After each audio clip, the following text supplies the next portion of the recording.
시작하죠. 네, 우리가 지난 시간부터는 이제 컴퓨터 시스템 아키텍처에서 본격적으로 CPU의 구조를 보고 있습니다. 근데 제가 노파심에 의해서 계속 반복을 하고 있지만 컴퓨터 아키텍처, 컴퓨터의 구조, CPU의 구조라고 하게 되면 항상 우리는 하드웨어, 필요를 많이 이렇게 생각하고 있습니다. 물론 우리의 학습의 목표에 따라, 목적에 따라 가지고서 정말로 하드웨어를 보면서 이 구조를 이해할 필요가 있습니다. 우리 소프트웨어 엔지니어 입장에서는 그 구조라는 것을 어떻게 내가 이해할 거냐, 이런 관점에서 볼 때 결국 우리 소프트웨어 엔지니어는 우리가 만든 프로그램을 컴퓨터 시스템에 동작시키는 것이고, 우리가 컴퓨터 시스템 구조를 이해하는 목적은 내가 만든 프로그램이 컴퓨터에서, CPU에서 어떻게 동작하는지를 좀 낱낱이 이해하는 겁니다. 그게 직접적으로 지금 여러분 개발을 하는데 바로 도구가 되는 것은 아니겠지만, 여러분이 이제 프로그램을 좀 더 강하게 만들고 더 많은 하드웨어 엔지니어들과 호흡을 하기 위해서는 필요한 그런 개념이라고 했습니다. 그래서 어쨌든 넥스트에서의 컴퓨터 구조는 프로그램이 CPU에서 어떻게 실행되는가, 요것에 이제 가장 방점이 찍혀 있는 것이고요. 계속 더 많은 흐름이 그런 맥락이라는 것을 깔고 살펴보시면은 그나마 조금 지루함이 좀 작아지지 않을까 이렇게 생각합니다. 그래서 지난 시간에는 이제 본격적인 컴퓨터 시스템의 CPU의 구조라고 해가지고서 결국 어셈블리 코드의 어떤 형식을 살펴보기 시작했습니다. 그것은 뭐냐면은 CPU의 구조는 결국 이 CPU가 어떤 명령어를 실행할 것인가에 의해서 결정된다라고 했습니다.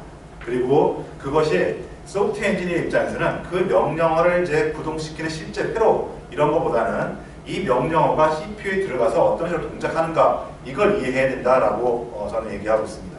그래서 지난 시간에 아마 앞장에 이쯤에서 봤던 슬라이드 중에 하나가 소프트웨어 엔지니어에게 보이는 CPU의 구조, 프로세스의 구조라는 슬라이드가 하나 있을 겁니다. 곧 CPU는 자기가 설계된 구조의 명령어들을 실행시키는데, 그 명령어를 실행시킨다는 것은 곧 CPU 내에 있는 레지스터라는 것들로 이루어져 있는 CPU 내에 있는 상태, CPU가 현재 어떤 값을 가지고 있는가라는 그 상태를 한 스텝 한 스텝 변경시키는 것이라고 할 수가 있는 것입니다. 그래서 결국 우리가 앞으로 쭉 볼 것도 근간은 그걸 깔고 있는데, 이 CPU가 어떤 레지스터를 가지고 있으며 하나의 명령어를 실행하게 되면 그 레지스터들이 각각 어떤 식으로 바뀌는가, 이걸 우리가 쫓아갈 수 있어야 되는 것입니다.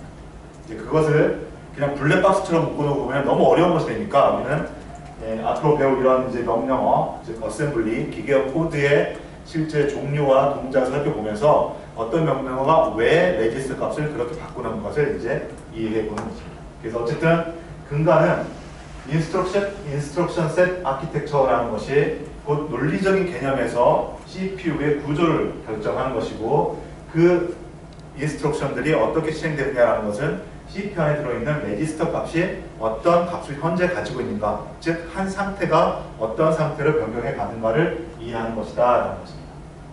이런 배경을 깔고서 이제 지난 시간 말미부터는 본격적으로 이 인스트럭션 셋은 CPU마다 다 다릅니다. 다 다르지만 기본적으로 우리가 프로그램 랭귀지가 다 다르지만 기본적으로 논리적인 구조가 비슷한 것처럼 우리가 살펴보게 될 어떤 CPU의 명령 세트라 하더라도 이것이 구성되어 있는 기본적인 권리격은 비슷합니다. 그럼에도 불구하고 우리가 구체적으로 우리가 만든 하이레벨 프로그램이 실제 기계로 어떻게 변환되는지를 실제 눈으로도 보고 여러분이 실습도 해봐야 되기 때문에 우리는 여기 있는 인텔의 32비트 아키텍처에서 제시하는 명령 세트, 어셈블리 구조를 기반으로 해서 인스트럭션 셋 아키텍처 명령어들을 살펴보고 있는 것입니다. 지난 시간에는 인텔 32비트 아키텍처의 정수 레지스터 8개를 소개를 했고요. 지난 시간에도 언뜻 언급을 했지만 여기 정수라고 적혀 있는 것의 의미는 결국 플로팅, 우리 그전 이제 유닛에서 플로팅 포인트의 표현을 배웠는데, 여기 있는 레지스터들에는 플로팅 포인트 계산유한 값들이 저장되지는 않습니다. 다시 말하면 우리는 앞으로 계속해서 이것만 가지고서 사용하는 명령어들을 인스트럭션을 주로 할 텐데 그럼 플로트라고 선언하는 것들은 어떻게 처리됩니까? 우리가 이 수업 시간 다루지 않은 다른 명령어로 처리됩니다. 그리고 그것들은 다른 레지스터에 저장되는 것이고 초기에는 그래서 8086이 나오는 초기에는 아예 CPU가 따로 두 개가 있었습니다.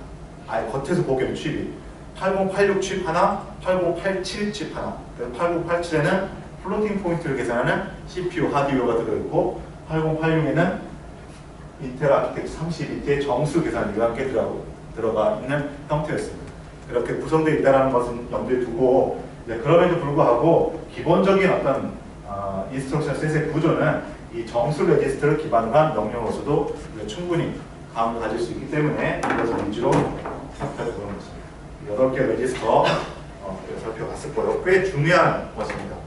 외워야 되는 중요한 거라기보다는 이제 인텔 CPU의 인스트럭션 셋을 한번 살펴봤다라고 하면은 거의 자연스럽게 8개 레지스터의 종류와 기능들이 여러분들이 익숙해져야 될 만큼 중요한 의미를 담고 있는 것입니다. 처음에 볼 때는 외워야 되겠죠. 안 되면 외우는 걸 불사하고서라도 여러분이 이해해야 될 부분이 되겠습니다.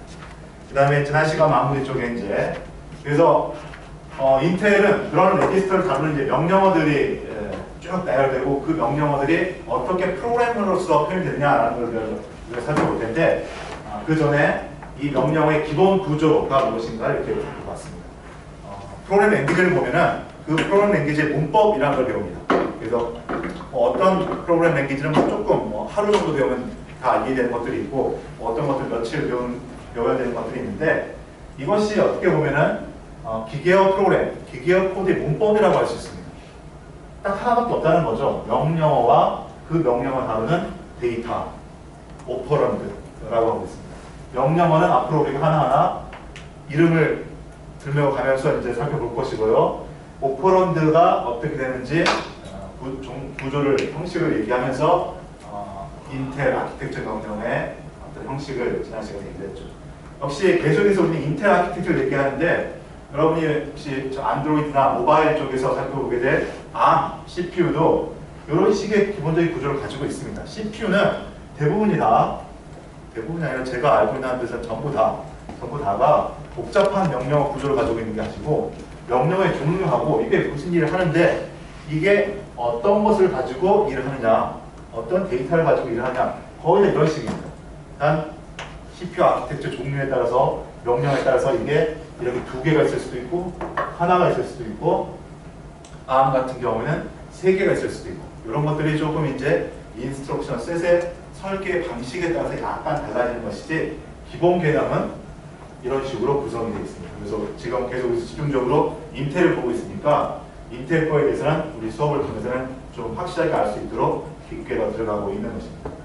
아무튼 인텔 같은 경우는 데이터가 주어지는데 이 데이터의 종류는 세 가지가 있다라고 얘기했고 상수, 레지스터, 메모리로 주어질 수 있다라고 했고요. 레지스터는 앞에서 봤던 EAX, EDX 이런 것들이 들어가는데 표기법마다 좀 다르기는 합니다만은 그 AT&T 방식의 우리 이제 리눅스 기반의 프로그래밍 환경에서는 이 퍼센트 기호를 앞에다 붙여서 이 레지스터라고 표시하고 있습니다. 그래서 퍼센트 EAX 하면은 EAX 레지스터가 가리키고 있는 값, 저장하고 있는 값. 즉 우리 프로그램 랭귀지에서 변수 이름에 해당한다라고 보면 되겠습니다.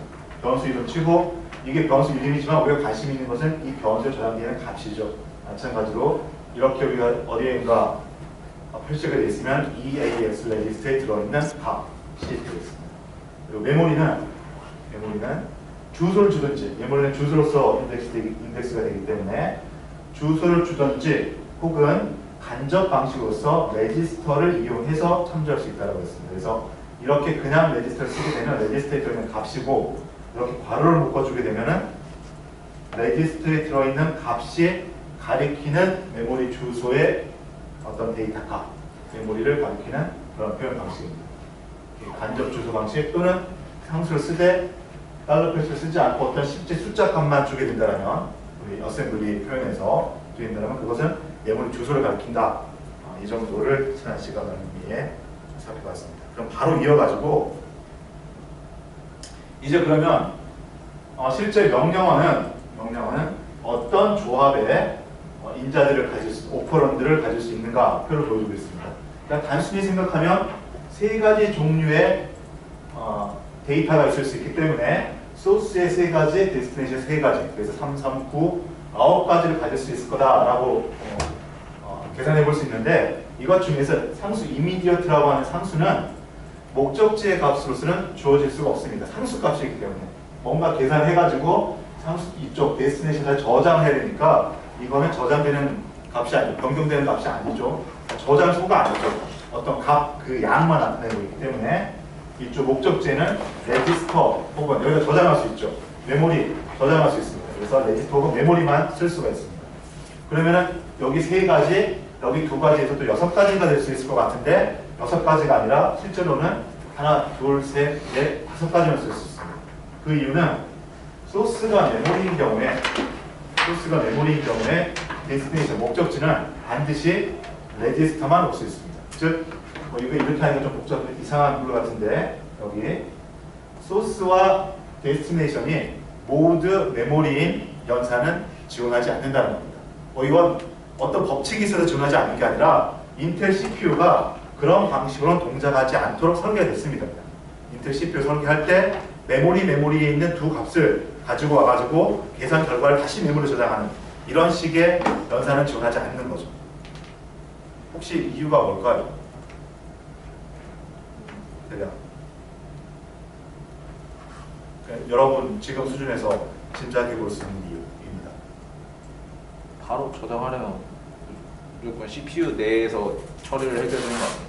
연산 하나를 수행하려면 그 주소가 그렇게 있을 수 있고 또 뭐 틀린 건 아니고요. 메모리 주소 갈 때 그 버스 이용해서 가잖아요. 예. 동시에 버스 하나를 두 번 들어갈 수 없어서 다 어쩌면 맞는 답이에요.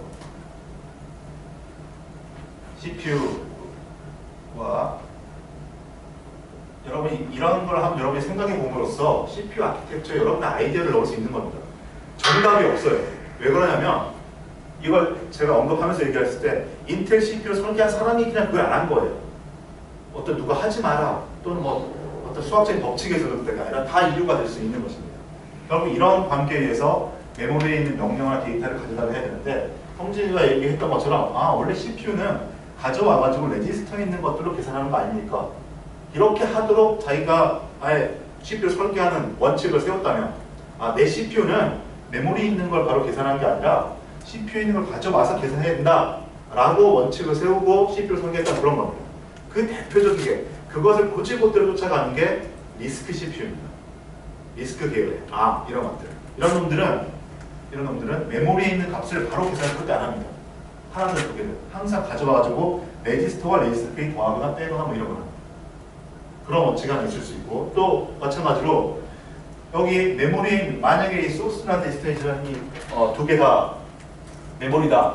그리고 지난 시간에 언뜻 얘기를 했지만 이게 여기 있던 걸 여기로 옮긴다는 것이 아니라 이것 두 개를 계산해가지고 여기다 저장하는 이런 오퍼레이션을 합니다. 그러니까 계산하려면 이것 두 개가 필요합니다.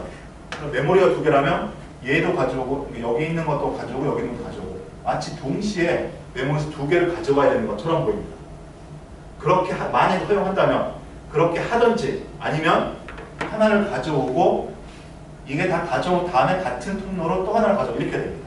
그럼 어떻게 될까요? 시간이 두 배가 걸리겠죠. 메모리에서 가져오는 메모리 데이터를 가져오는 시간이.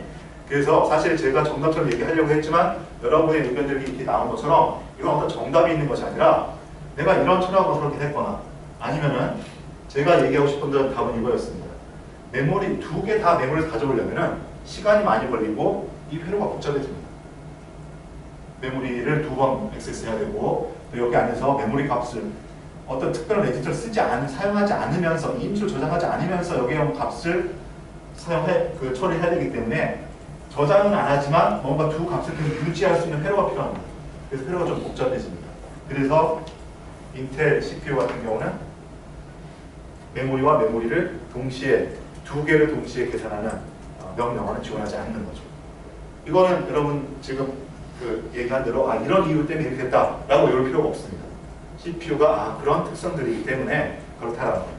근데 굳이 만약에 이제 뭐 여러분이 혹시나 필드나 그런 시험 문제나 이런 데서 이런 게 나온다라면 이걸 이제 외워야 되겠죠. 외워야 되는데 이건 그런 느낌에서 제가 이제 힌트는 메모리와 메모리를 두 인자를 메모리에서 하는 거는 복잡하다는 겁니다. 그래서 복잡하고 시간이 오래 걸리는 걸 좀 배제하기 위해서 둘 다 메모리인 것은 지원하지 않고 있습니다. 아무튼 이래서 이렇게 해가지고서 5가지 형태의 어떤 명령어 이 표 비슷한 게 의미하는 건 뭐냐면 어떤 명령 하나가 있으면 5가지 형태의 계산 방식이 나올 수 있다는 것입니다. 이 명령어는 상수값과 레지스트 값을 계산해가지고 그 결과를 레지스트 값에 저장하거나 상수값과 메모리에 있는 값을 계산해서 메모리에 저장하거나 레지스트에 있는 값과 레지스트에 있는 값을 계산해서 여기 저장하거나 이런 식으로 5가지의 조합이 나온다는 겁니다. 그 명령어의 예가 이렇게 되죠. 이제 여기서 move라는 명령어를 쓰고 있기 때문에 계산한다기보다는 여기에 있는 걸 여기로 이제 옮기는 그런 실제 결과입니다만은 이건 뭐 add라고 해도 마찬가지겠습니다. add는 이거 2개를 더해서 여기 저장한다고 했을 때 같은 명령어이지만 그 모양이 약간 다른 방식으로 이렇게 나올 수 있다는 겁니다. 그리고 인텔 30대 아키텍처는 이게 전부입니다. 이런 구조를 가지고 있기 때문에 여러분이 이제 만약에 머신 레벨 랭귀지, 어셈블리 랭귀지를 어셈블리 코드를 봤을 때 이런 게 나온다면 이게 메모리에 있는 것과 레지스트에 있는 걸 계산해서 결과를 레지스트 저장한다. 이렇게 이해할 수 있으면 되겠습니다. 자, 그러면 조금 더 이런 명령어의 표현 방식을 조금 더 이제 자세하게 살펴보는데요. 여기서 확장되는 거는 뭐냐? 바로 이 메모리입니다. 레지스터는 딱 8개 이름이 있습니다. 그러니까 레지스터를 가리키는 것 이런 식으로 레지스터 이름만 쓰면 됩니다. 메모리를 가리키는 것 앞에서 2가지가 있다고 얘기했습니다. 여기는 한 가지만 있는데 여기는 간접 방식의 레지스터에 들어있는 것으로서 메모리를 가리키는 것이 있는데 여기다가 이런 게 아니라 숫자 152라고 하면 152번지에 있는 메모리라고 가리킬 수가 있습니다. 그런데 2번에다 가로 이렇게 치는 거죠, 메모리. 아니요. 이거는 이제 표현 형식이기 때문에 있는데 그 상수는 가로를 안 치고 그냥 이렇게 그냥 숫자만 157 숫자만 쓰거나 달러 표시하고 이렇게 쓰거나 근데 메모리에 접근하는 메모리에 접근할 때 만약에 157 이렇게 가로를 쳐버리면 이건 에러가 납니다. 왜 그러냐면 혼돈을 이제 피하기 위해서 또 그럴 수 있는데 여러분이 가만히 이해해보면 가로라는 것은 어떤 의미냐면은 이렇게 이해를 하십시오. indirect라는 것의 의미입니다. 그래서 여기가 만약에 EAX 이렇게 들어있으면은 direct면은 EAX 값을 바로 원하는데 indirect 때문에 EAX에 저장된 것을 찾아갑니다. 그런데 여기 숫자로 이렇게 적혀져 있는 거는 이 값 자체가 언뜻 보면은 157이 내가 원하는 값이 아니고 157이 가리키고 있는 메모리의 값이라고 생각할 수 있겠지만은 이게 여기에 상수 표현하고 여기에 숫자 표현이 혼돈이 될 수가 있습니다. 그래서 사실 이런 식으로 치자면 이것은 이렇게 해야지 더 맞는 거죠. 상수에 가로를 쳐가지고 이렇게. 그건 돼요? 안 돼요. 그러니까 이런 것들이 좀 혼동되기 때문에 뭐 우리 처음 보는 사람은 이게 혼동돼서 저게 혼동될 수도 있고 하지만 처음 보는 사람은 이것저것 다 낯설으니까 헷갈리는데 그냥 인텔에서의 어셈블리 표현 방식은 숫자로 주어졌을 때 그래서 편하게 어떻게 이해하냐면 우리 어셈블리 코드를 볼 때 숫자 딱 나오면 이건 주소라고 무조건 이해합니다. 주소. 무조건 주소입니다. 소스에 있을 때는 주소가 아니잖아요. 저거는 주소가 아니잖아요. 그러니까 여기에도 만약에 소스에도 move 저 첫 번째 줄 저걸 달러를 안 쓰고 하면 달러를 안 쓰고 0x4 이렇게 썼다. 그러면 주소구나. EAX를 썼다. 주소입니다. 그러니까 오늘 좀 지금 이 시점에서 여러분이 좀 속 편하게 생각하려면 어셈블리 코드에서 숫자가 왔다. 이건 주소라고 이해하는 게 먼저입니다. 주소를 이해하는 게 먼저고 여기 앞에 달러가 붙으면 그때서야 이건 주소가 아니고 밸류다. 값이다 라고 이해하면 되겠습니다. 그러니까 지금까지 프로그래밍하고는 좀 여러분 이거 완전히 이제 좀 혼돈되게 뒤섞는 거죠. 지금까지 여러분의 프로그램에서는 그냥 숫자는 항상 그냥 그 숫자 상수였다 였는데 이걸 다른 용도로 쓰려면은 뭐 이제 어레이의 인덱스를 이렇게 쓰든지 뭐 이런 식으로 해야지 이게 숫자가 저희 밸류가 아니라 뭔가를 가리키는 것으로 썼었는데 어셈블리 코드에서는 그냥 숫자가 어디에 있다 라고 하면 이거는 주소다 라고 먼저 이해하는 게 맞고 앞에 달러 표시가 붙으면 이게 상수값이다 라는 거예요. 근데 이게 뒤에서 한번 보죠. 그러니까 숫자만 따로 있을 때 지금 이게 숫자만 이렇게 따로 있을 때 이건 무조건 주소다라는 겁니다. 근데 이런 이제 숫자로 표현된 게 이렇게 따로 있지 않고 뭔가 좀 복잡하게 같이 섞여 있는 경우가 있어요. 그 편이 좀 더 다른.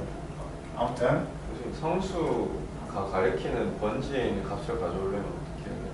그냥 150이라고 쓰면 되니까요. 내가 상수라는 것이 이런 숫자 1, 2, 3, 4 이런 숫자죠. 네. 상수 4번이죠. 4번이 가리키고 있는 위치에 메모리의 값을 읽고 싶다. 4라고 그냥 쓰면 돼요. 4. 그냥 그래서 그냥 4라는 값을 나타내려면 달러 네, 표시를 쓰면 돼요. 그렇죠. 그러니까 여러분이 지금까지의 프로그래밍 개념하고는 상수의 표현 방법이 좀 어긋나죠. 그래서 약간 헷갈리죠. 그래서 지금 단계에서는 그냥 맹목적으로 따진다면 숫자가 외로이 있다. 어셈블리 코드에서 이건 주소다. 먼저 그렇게 이해하면. 상수로 나타내는 주소는 무조건 주소 그 자체로 있지 않고 걔가 가리키고 있는 값만 가져올 수 있나요? 이런 단어를 붙였을 때 안 붙였을 때. 안 붙였을 때 항상 주소. 4라는 숫자의 의미가 있는 것이 아니라 4라는 숫자 값, 4라는 크기가 의미가 있는 것이 아니라 4라는 메모리 주소, 4라는 메모리에 있는 값이 의미가 있어요. 근데 보통 그냥 주소를 괄호 안 치고 두면은 주소 그 자체잖아요. 근데 그리고 괄호를 치면은 그 주소가 가리키는 값이잖아요. 아니요, 그게 아니라 아까 형진이가 처음 물었던 건데 4 이게 그냥 주소고 이렇게 하면 에러가 안 되니까요. 이런 표현은 없어요. 근데 EAX 할 때는 그게 가능하잖아요. EAX는 이게 레지스터죠. 근데, 상수가 아니라. 지금은 그러니까 그래서 이제 우리가 여기 그 머신 레벨 프로그래밍을 배울 때면 우리가 프로그래밍 언어를 배우고 있는 건지 아키텍처를 배우고 있는지 혼동이 되는데요. 지금 한 5분 얘기했던 이거는 사실 프로그래밍 랭귀지예요. 그냥 이렇게 하자라고 이렇게 적자라고 그냥 이 어셈블리 코드를 표현한 사람들이 정했어요. 그러니까 뭔가 원리 원칙을 막 따지고 그런 게 아니라 이렇게 하자라고. 그래서 레지스터인 경우는 이런 식으로 해가지고 간접 주소 방식으로 하고, 그러니까 주소 표현 방식이 두 가지가 있다는 겁니다. 주소 표현 방식이 두 가지가 있어요.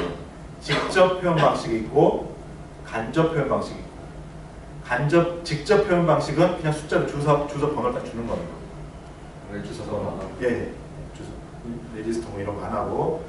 그러니까 레지스터 사실 그러니까 여러분이 주소다, 변수다 이런 개념을 근본적으로 한번 생각해 보세요. 다 뭐냐면 뭔가 대상을 가리키는 지시자예요. 지시자.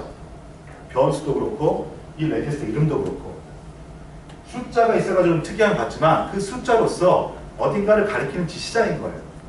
그렇죠? 그래서 메모리를 가리키려면 이런 이름이 필요한 게 아니고 숫자가 필요한 거예요. 숫자가. 그 숫자를 가리키는 거예요. 그게 직접 메모리를 가리키는 거죠. 그런데 그 숫자가 레지스터는 8개밖에 안 되니까 이렇게 나타낼 수 있는데 메모리는 무지 많으니까 언제나 내가 다 숫자로 다 표현하기 힘들다는 겁니다. 또 변할 수도 있고 이미 이런 프로그램 아니까 포인트 연산에 의해서. 그래서 이런 뭔가 값을 저장할 수 있는 곳에다가 주소 값을 담아둘 수도 있고 그걸 통해서 접근하는 경우는 이렇게 간접 방식으로 접근한다는 거죠. 요거는 요것과 구별하기 위해서 가로 쳐준 겁니다. 그런데 숫자 그 자체는 메모를 지정하는 거니까 그냥 숫자라는 거죠. 숫자. 그런데 또 이게 우리가 이런 프로그래밍 세계에서 이런 숫자는 상수의 개념이 또 있는 거죠. 상수, 이미디어트. 그래서 어셈블리에서는 이게 이제 원래 주소를 가리키는 거고 상수는 이렇게 표시하자라고 인텔 어셈블리에서 정한 거죠. 여러분이 구별만 하는 거고 이게 어떤 특별한 원리에서 이해한 게 아니니까 이해를 하려고 하면은 좀 더 어려울 수도 있어요. 이게 구별되는 것만 잘 구별하고 그냥 받아들일 수밖에 없는 거죠. 자, 아무튼 그렇게 되는데 두 가지가 있는데 우리가 실제 하이레벨 프로그램을 할 때도 마찬가지고 이제 로레벨에서 프로그램 할 때도 사실 메모리는 우리 프로그램이 동작하는 거의 모든 것입니다. 우리 프로그램은 거의 대부분의 작업을 다 메모리를 기반으로 해서 동작을 해요. 그래서 좀 전에 했던 것도 여러분 조금 헷갈릴 수도 있겠지만 조금 더 복잡하게 메모리를 지시를 합니다. 좀 전까지는 메모리 지시는 뭐냐? 메모리 주소 숫자다 라고 얘기했고, 그 숫자가 좀 변할 수도 있기 때문에 레지스터에 담아가지고서 간접할 수도 있다고 했는데, 그것보다도 실제 프로그램은 좀 더 복잡하게 메모리를 참조할 수가 있게 되는 겁니다. 예를 들자면 얘가 뒤에서 스택이라는 게 이렇게 있으면 스택이라고 하지 말고 프로세스의 메모리 맵이 있으면 스택이 있습니다. 이쪽에 데이터가 이렇게 있죠. 그래서 데이터에 몇 번지, 여기 몇 번지 이렇게 지정해 줘야지 CPU는 이 메모리를 사용할 수 있다는 것이죠. 자, 그런데 이런 것들은 각각 우리 프로그램에서도 개별 변수들입니다. 개별 변수이기 때문에 컴파일할 때도 그 변수 하나하나마다 주소를 지정하거나 하면은 쓸 수가 있는데, 여기 스택에 들어가는 것들은 똑같이 우리 소스에서는, 메인에서는 개별 변수처럼 int i, int b 개별 변수처럼 보이지만 실제로 이 i의 위치는 여기 밖에 있는 밖에 있는 이 변수의 위치와 이 변수의 위치는 성격이 좀 다르죠. 얘는 컴파일할 때 결정이 됩니다. 물론 링크할 때 정확히 결정이 되겠죠. 근데 얘네들은 링크를 해도 결정이 안 됩니다. 메인이나 메인 아니라면 어디서 호출되냐에 따라 가지고서 이 부분에 들어갈 수도 있고 쭉 더 쌓여가지고 이 부분에 들어갈 수도 있습니다.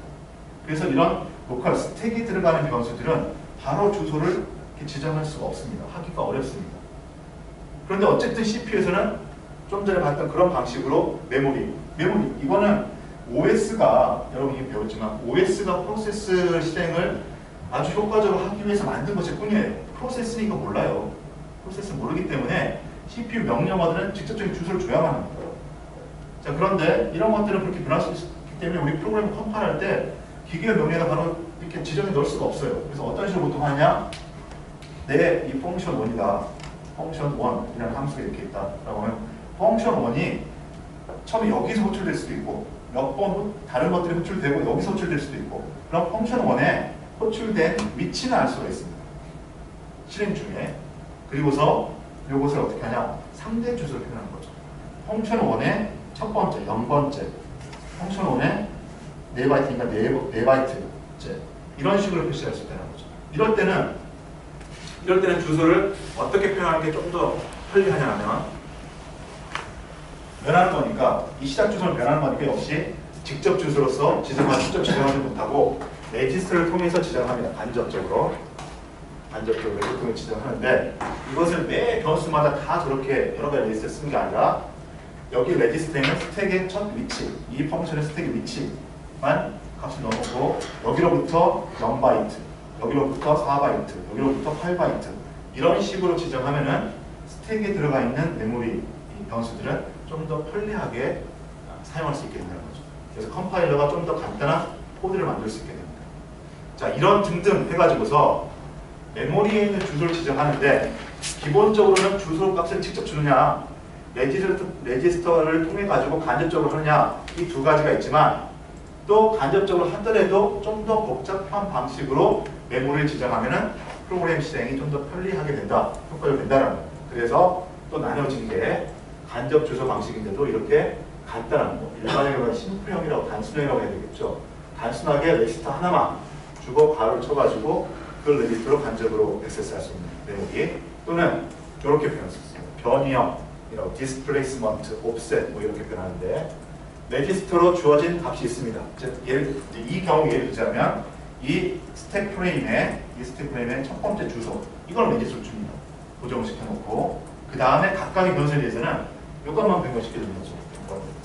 똑같이 move, add 같은 게 있다면 뭔가 이제 스택에 여기에 첫 번째 변수, 두 번째 변수, 세 번째 변수 이런 것도 있는데, 여기다 쓸 때 매번 그 주소를 막 직접 계산하는 게 아니라 0 하고 2 dx, 그리고 4하고 2 dx 이런 식으로 표시한다는 거죠. 그러면 이거는 스택에 여기 첫 번째 있는 것, 두 번째 있는 것, 세 번째 있는 것 이렇게 뜹니다. 그게 바로 이 가로 친 거 앞에 있는 d가 됩니다. 이 d가 바로 뭐냐면 상수죠. 숫자가 됩니다. 여기 이제 그래서 숫자가 별도로 있을 때하고 막 섞여 있을 때하고 또 혼동이 될 수 있다고 했는데 이 경우는 이렇게 있습니다. 숫자 4라는 숫자를 쓰는데 이거는 이 값으로부터 요만큼 떨어진 별 offset displacement라고 표현합니다. 그래서 이런 식으로 표현되면은 결국 주소는 뭐냐? EBP 더하기 8 이 값이 바로 이것이 가리키는 주소가 됩니다. 이렇게 표현하면 조금 더 프로그램을 효율적으로 기계어로 표시할 수가 있게 되겠습니다. 요것도 조금 확장이 됐는데 그 다음에 이제 사실은 이제 세 가지가 있다라고 하는 건데 그 연속선상으로 이해하면 되시고요. 심플형, 단순형, 변이형, 일반 가장 일반적인 형태 이렇게 되는데 요것을 이런 필요성은 대충 제가 이제 설명을 했죠. 이런 필요성 때문에 이런 식의 표현이 필요합니다. 그런데 프로그램 만들다 보면 좀 더 복잡하게 메모리 주소를 가리키고 싶다는 겁니다. 또 한 가지 얘가 어레이를 예를 들어서 int a의 array 10 이렇게 되어 있는 또 변수가 있다고 보십시오. 이럴 때 우리는 실제 프로그램에서는 a의 0번째 또는 a의 5번째 이런 식으로 이제 쓰는데 이걸 CPU는 어떻게 이 위치를 아느냐는 거예요. 이것을 지금까지 나왔던 다른 방식으로 이거 처리한다면 이 위치를 컴파일러가 다 계산해가지고 첫 번째 위치부터 여기 다섯 번째까지 인티저니까 5, 4, 20 A부터 20 떨어진 이런 위치를 계산해가지고 코드를 만들어야 될 겁니다. 이것을 이런 것들에 대해서 조금 더 편리하게 하려다 보니까 주소 표현 방식이 이렇게까지 좀 이제 복잡하겠습니다. 이겁니다, 근데 아까 앞에서 봤던 이거나 다 요거의 한 가지 사례일 뿐이죠. 그래서 요것만 이해하면 됩니다.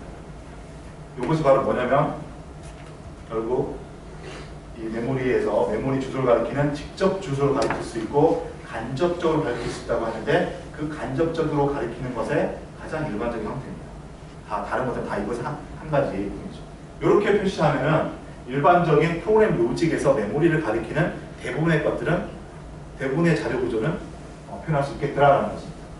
어떻게 되냐면 이 전체가 레지스터 값을 기반으로 한 어떤 숫자입니다.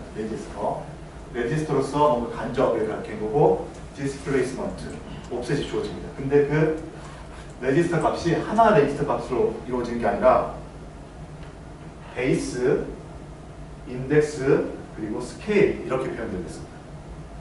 그래서 이제 이걸 한번 생각해 보십시오. 스택에서 로컬 변수의 이 어레이를 표현하는 것이 저거의 가장 전형적인 예니까 한번 생각해 보시면 베이스 저거는 요것이 아까 얘기한 것처럼 스택의 첫 주소를 줍니다. 스택의 첫 주소 레지스터 베이스에는 스택의 첫 주소 이렇게 주고요. 그 다음에 디스플레이스먼트 D는 이게 로컬 변수의 위치 이게 세 번째 인티저 하나, 인티저 둘, 그리고 세 번째라면은 디스플레이스먼트는 요 옵셋이니까 8 이렇게 들어가고 그 다음에 레지스터에 인덱스라고 되어 있습니다. 인덱스는 짐작하다시피 이 어레이에서의 이 엘리먼트의 순번이 되겠습니다. 0번, 1번, 2번, 3번. 그래서 A의 0, 5, 4 이걸 접근하는데 하나의 일관적인 방법에 의해서 접근하자는 거죠. 그래서 I는 어레이의 인덱스가 됩니다. 그리고 스케일이라는 게 있는데 스케일은 인덱스는 0, 1, 2 이렇게 표현되는데 여기서 인트로 하나, 쇼트로 하나, 캐릭터로 하나 우리가 표현하는 방법은 똑같이 이렇게 표현합니다. 5, 4, 3, 2, 1 그런데 하나하나의 크기는 다 다르죠. 그래서 이 스케일이 뭐냐면 한 엘리먼트의 크기 크기가 되겠습니다. 이걸 어레이로 이제 바꾸는 거예요. 여기 있는 말을 어레이로 한 사람이 이렇게 됩니다. 그래서 자 여기에 이제 첫 번째 인티저 i가 들어있고 두 번째 인티저 b가 들어있고 세 번째 여기서부터 a의 0, a의 1 이렇게 들어있는데 만약에 a의 2를 참조하고 싶다. 그럼 주소를 어떻게 주느냐? 디스플레이먼트 8 들어갔으니까 8 일단 앞에다 듭니다. 디스플레이 못 적고 레지스터 EBP가 스택의 첫 위치를 가리키는 EBP라고 적고 그 다음에 EAX에다가 물론 이걸 하기 전에 이렇게 되면 move O EAX 뭐 이런 식이 있어야 되겠죠. EAX에다가 5가 이렇게 들어가 있는 상태라면 이렇게 여기다 바로 5를 적지 않은 이유는 이렇게 어레이를 참조할 때 계속 바뀔 수 있는 값이니까 이렇게 하고 EAX라고 적고 그 다음에 한 엘리먼트 크기는 인티저니까 4바이트 이렇게 지정하면 그래서 여기서 move 이 값을 EDX라는 레지스터에다 옮기고 싶다. 그러면 이렇게 지정한다. 이렇게 지정하면은 이 스택 위치에 이 함수의 스택 위치에 여기서부터 이만큼 떨어지고 그 떨어진 위치로부터 인덱스는 5번째 그리고 하나하나의 엘리먼트 크기는 4개 이렇게 표시한다는 겁니다. 그러면 이 주소가 계산이 된다는 거죠. 그래서 이거는 여러분한테 시험 문제로 낼 수도 있어요. 그럼 실제 이걸 통해 가지고 CPU는 주소를 어떻게 계산할까? 아까 요거는 이렇게 한다고 했죠. EBP 플러스 8 이렇게 한다고 했죠. 요거는 어떻게 계산할까요? EBP 플러스 8 먼저 써두고 EAX 곱하기 4 이런 식으로 CPU 내부적으로 하드웨어적으로 이거는 이제 절대 전혀 소프트웨어가 개입하지 않습니다. 100% 하드웨어적으로 이런 계산을 해가지고서 주소를 추출해내고 결국은 이제 또 여러분이 이제 밑바닥에 내려가면 이거는 우리 하이레벨 우리 이제 소프트웨어 세계, 프로그램의 세계, 프로그램의 직관에 이런 것들이 필요하니까 이제 만들어 놓은 거고요. 결국 CPU는 그냥 주소 값, 숫자, 어드레스라고 하는 이 숫자를 가지고 메모리를 참조할 뿐입니다. 그런데 우리가 작성한 프로그램을 조금 더 기계어로 표현을 효율적으로 하기 위해서 이러한 표현 방식까지도 지원한다는 거죠. 그래서 이렇게 하게 되면 명령어 하나로 뭔가 주소 표현을 하나 쓸 수 있다는 거죠. 만약 이런 게 없다면 이 주소를 만들기 위해서 여러분이 이런 코드를 위에다가 다 만들어 가지고 주소 하나 만든 다음에 여기다가 EAX 하나 딸랑 쓰고 그 다음에 아까 EDX 이렇게 써야 되는 거죠. 계산을 쭉 해가지고 이 값을 가지고 이렇게 해야 되는 거죠. 그렇지 않고 예를 들어서 이런 식의 자료 구조를 접근한다고 했을 때 이렇게 표현하게 되면 이런 계산을 하기 위한 코드가 필요 없게 되는 거죠. 그것을 인텔 CPU를 만들어놨다는 겁니다. 그게 바로 뭐냐? 아키텍처라는 거죠. CPU. 이 CPU는 이런 식의 명령어 동작을 할 수 있도록 설계한 겁니다. 인스트럭션 셋을 설계한 거죠.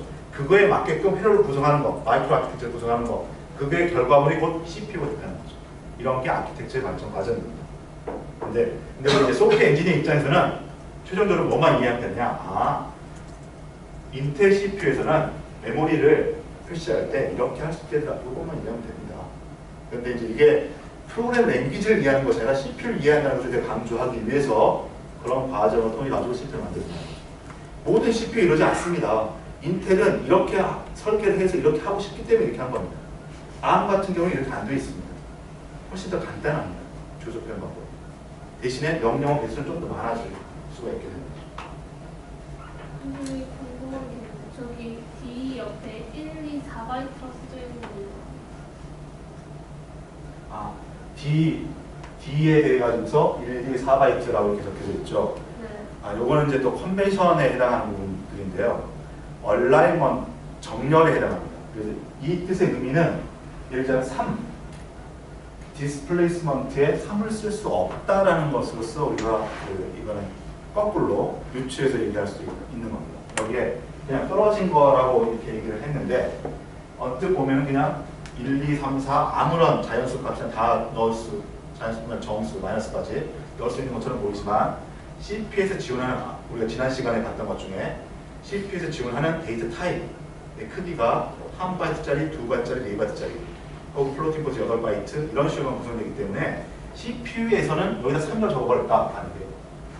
만약에 여러분 디스플레이스먼트로 여기 3이라고 적었다. 뭔가 의미가 있는 것처럼 보이지만 CPU는 동작을 못합니다. 마치 그 우리 널 포인트 0번째 SS 한 것처럼 잘못된 메모리 번째 SS가 이렇게 되거든요. 물론 우리가 인위적으로 어셈블리 코딩하면 그렇지만 그래서 컴파일러도 그런 걸 만들어내지 않습니다. 그것을 얘기합니다.